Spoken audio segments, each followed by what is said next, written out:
Bonjour et bienvenue dans votre revue de presse de ce mercredi 15 janvier 2020. Les sujets politiques s'imposent presque naturellement à la livraison de ce mardi de la presse quotidienne dans le sillage de la première réunion, la veille du comité de pilotage du dialogue national. Si l'AS semble donner le ton, Famara Ibrahima Sagna démarre mal son dialogue. Le fait est que les journaux adoptent tous les mêmes tons, se faisant écho du climat de tension dans lequel s'était tenue la première réunion de cette concertation nationale, décidée par le président de la République Macky Sall et à laquelle participent différents segments de la nation.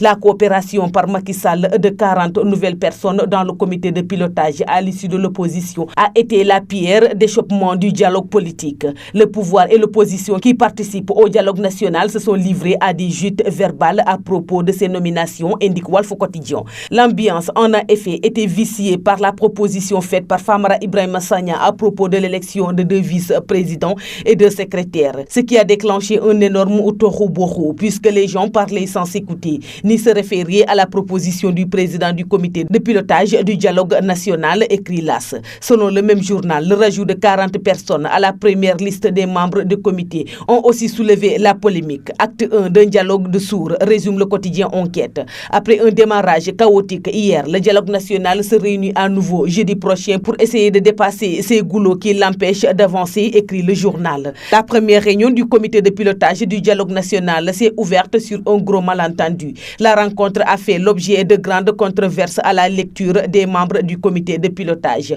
Une liste qui a connu un rajout de 49 nouveaux membres sans consultation préalable, rapporte l'Observateur.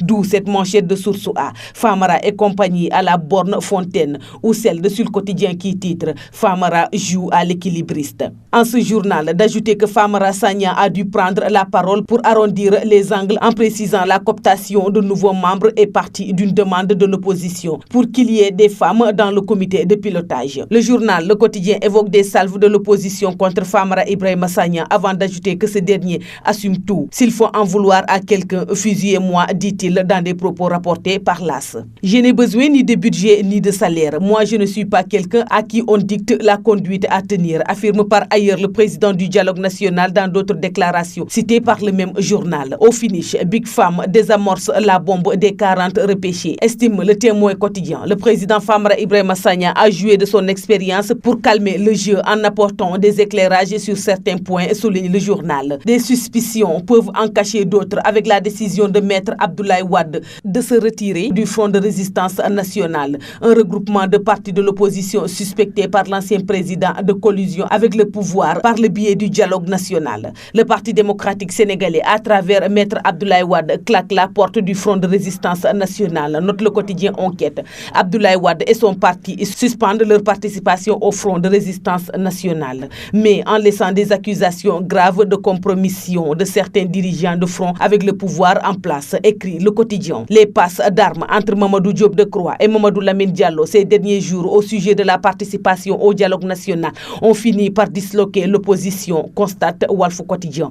Il ajoute que Maître Wade et le PDS, qui soupçonnent des relations douteuses entre Macky Sall et certains leaders de l'opposition, ont décidé de suspendre leur participation au Front de résistance nationale, dont ils étaient membres fondateurs en attendant d'y voir un peu plus clair. Selon l'Observateur, l'ancien président pointe ainsi des dysfonctionnements au sein de cette organisation de l'opposition sénégalaise. Ce à quoi répondre dans les mêmes colonnes le coordonnateur du Front de résistance nationale, Maktar Souran. Il a été mal informé, réplique-t-il, avant d'enfoncer le clou à la une du quotidien l'AS.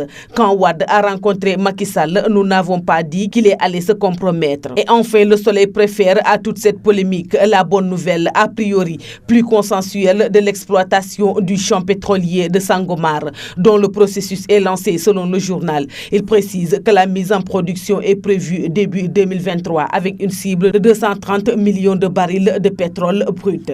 C'est tout pour la revue de presse parvenue à la rédaction du groupe Média du Sud. Merci de nous avoir écoutés. Au revoir.